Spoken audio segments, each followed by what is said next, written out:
salik kafani, kawo mana ayat Qur'ani, babu. Sallar gawa, kawo mana ita a Qur'ani.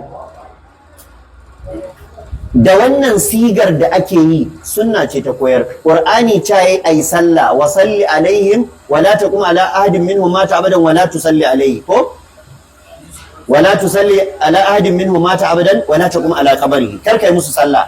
To shin sallar irin yadda ake yin hakan Qur'ani ya faɗa? Sunna ce ta yi wannan bayanin.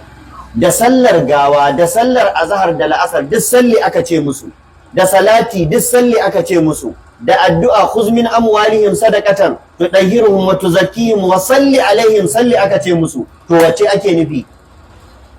Sai ka dawo sunna. Da haka sai suka ce masa, mun baka daga nan zuwa awa kaza, idan ka yi tilawa ka fito mana da waɗannan ayyukan za mu zo mu taya ka rufe ubanka, in ba haka ba ka san yadda za ka yi da shi.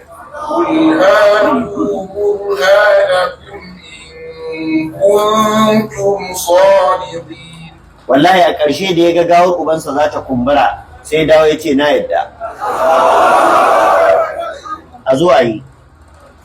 Ba shi kenan ana iya fita daga Qur'ani a yi aiki da hadisi, kuma hakan ba laifi ba ne, hakan ba laifi ba ne ba.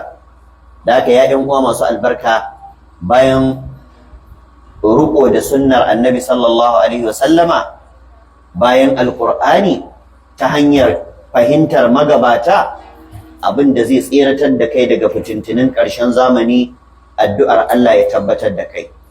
Malamai suna cewa kada ka yi mamaki idan ka ga mutum ya bata ta fi sauki, ka fi mamaki idan ka ga mutum akan shari'a ta fi wahala. La ta'ajab